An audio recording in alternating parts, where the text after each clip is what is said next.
YouTube. In this video, I'd like to go over what identity is.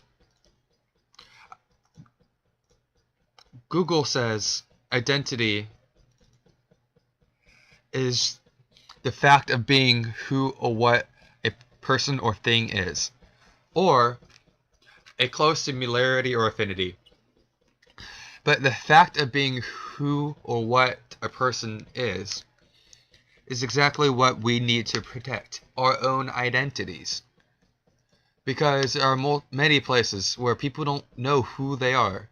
Because what makes you who you are? What lets you be who you want to be? Is there anything that actually forces someone, you, or someone you know, to be a way that they do not want to be someone that they're not? An actor, for example, puts on a charade for the enjoyment of others.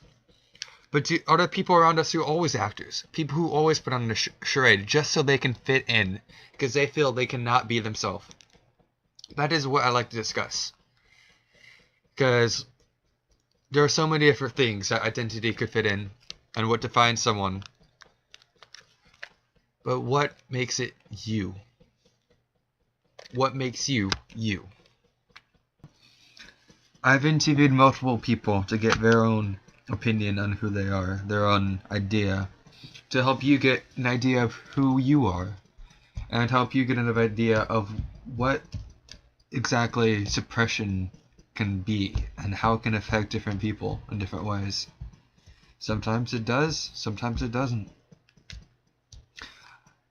These are the three people, well, these are three of the people that I've interviewed. These are their stories. Okay, just for the record, what is your name?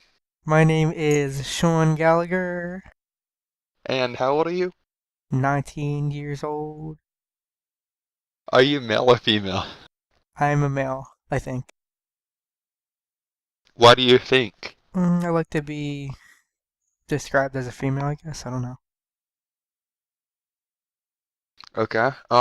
You said in the survey that you were very shy. What made you decide that you were able to be interviewed?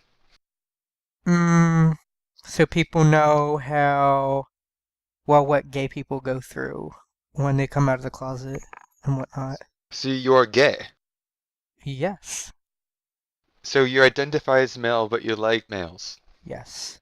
Okay. When did you first realize this? Well, I knew when I was 10, but I didn't come out of the closet till I was like 16 to my mother.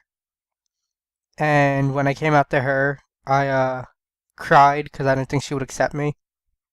And then she said that she always knew. And then a year later, I came out to my father, and instead of me crying, he cried. Well, when you realized it, was it like sudden, or did you notice it over time where you just felt like, maybe I am? I noticed it over time. Like, I thought girls were cute. I dated some, but it just wasn't for me. Did you experience any bullying because of your choices or because of who you are? When I came out in 8th grade, I had kids would throw food at me, call me a fag. Uh, yeah, tell me that God was gonna punish me for not being normal. How did that make you feel? Kind of upset at me, but I didn't get to the point to where I wanted to kill myself over it because it's my choice, not theirs. They can't stop me from being who I am. Then how did you react?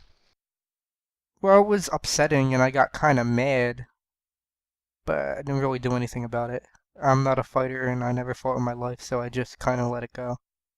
Did it ever make you feel that you were wrong to be who you are? No, everybody's different and they can't make me be who I don't want to be. And you always felt this way, so you're always Yes. confident about this. Yup. How is life for you now? Uh, well, I'm in college. There's a lot of gay people in there, which kind of bugs me because before it was like I'm like the only gay person, so I felt kind of Special? yes. And now it's just annoying, like, oh my god, there's so many gay peoples. Okay. Well, how does your dad treat you now? Um, he thinks that because I'm gay, I care about my sexuality more than I do anything else, and that's not true.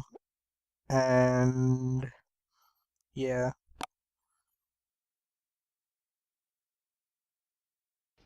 This next person you may think doesn't even fit on this list. Shouldn't have a story, but she does. Everyone has a story. And this is hers. What is your name? Nicole Dunn, How old are you? 17, Are you male or female? female. Are you sure? Of course. Okay. You said you had experience with bullying. Why is that? I have a rare disorder called osteogenesis imperfecta, and I am in a wheelchair because of it. My bones break very, very easily, and because you're in a wheelchair, even though I'm mentally completely and totally capable, people tend to assume that I'm not. And they tend to assume that I am either stupid or I don't understand or that I need help with writing or something that's completely and totally illogical. These assumptions, are they just assumptions or people trying to like help you, or are they actually insults that are done purposely? I think most of the time they're trying to help, and I think some of the times when they're trying to help me, it's really to just boost their own ego to make themselves feel better about, hey, I get to help a little cripple in the wheelchair, and all it does is make me mad. I see. And you said before that you're open-minded. Is this why you're open-minded, because of experiences that you have had? Well, with my wheelchair, yes, and with a bunch of other experiences, and kind of a combination of how I grew up and how I grew up at home and how I grew up more at school. Okay, other than OI, would you consider yourself completely normal? Well, technically, yes. What do you mean by technically? I think everybody's a little bit weird, but I think that's what makes life fun. I see. Um, do you have any experience with people that would condemn you? What do you mean by condemn? Someone that would say that you're messed up or that you're wrong. Well, yeah, I mean, I've had odd experiences with it. Like, I remember one time I went to like this business convention with my dad, and this lady, she like bent down, like her butt was in the air, bent down with her hands on her knee. Oh my God, how old are you? What's wrong with you? So I kind of consider that condemning. And then she asked me, what is wrong with you? And you know what? There's nothing wrong with me. There's nothing wrong with mental disabilities. No, there's nothing wrong with people who have a limp. There's nothing wrong. It's just something that's different. I see. Did you ever feel that there was something wrong before, like there was something wrong with people like that have issues? I don't know. See, when I was little, I had a hard time.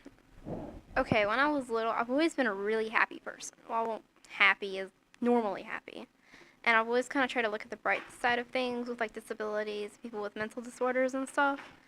And I don't know. I've always asked my mom when I was little, why am I like this? Why am I like this? Why can't I go run? Why can't I go play? Why can't I do what other kids can do? Why can't I go help people garden? And she'd just be like, well, because you're different. You got something that's different about you. And when I was little, I didn't think something was wrong with me. I just, I wanted to be like others. I wanted to be normal, I guess. I thought you said that you were normal. Well, I wanted to be normal when it comes to society. Our last interviewee has a unique story that fits in a category of its own. That is probably more common and more relatable to everyone else than these past two people. Here's her story.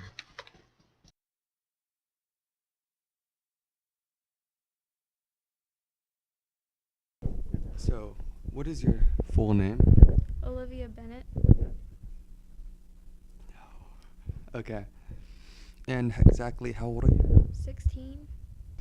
And you say you were picked on. Exactly why were you picked on, if you don't mind sharing that information? Because I wasn't like the the other girls. I wasn't really skinny or pretty. I didn't have straight hair, and I still had baby fat on my face. And I wasn't the cute. I wasn't. I don't know. So they joked me because they said I looked like a turtle because I was slow and I didn't fit in. I wasn't like them. Was there ever a time where you actually did feel like you fit in, where you did feel accepted? No. Not even now? Now, I don't really know. I mean, I don't feel like I fit in, but I don't fit in, but I do fit in. I have a place, but I don't, if that makes sense. And you said before that you're open-minded and accepting of things. Was there any one experience that made you like that, or were you always just like that? Well, when I was really little, probably about 3, I have 2 gay aunts, and my dad said, he was like, now, you know that they're, like, together? I was like, yeah, they're my Aunt Michelle and Aunt Alice, and that's, I guess, when it first really started, because I accepted that they're like this, and that's how they're going to be. I see. As long as you're a good person, it doesn't matter. I mean, as long as if you act like Hitler, I'm not gonna like you. But if you're a nice person, then I don't really care. Did you ever think that you didn't fit in because there was something wrong with you and that you just weren't normal? Or is it that there's something wrong with the way society is? I thought it was, and still do think it was, because I think there's something wrong with me. Like, you can ask my friends. I will text you sometimes and ask you, is there something wrong with me? Am I ugly or something? What's wrong with me? And so I always thought it was something that was wrong with me, like something I couldn't help. That concludes our documentary. I hope you've enjoyed it and learned a few things. In the description below, I will be posting some links that you may find helpful. Also, of course, credits for these pretty cool pictures in the links below. Hope you all have enjoyed this very much. The end.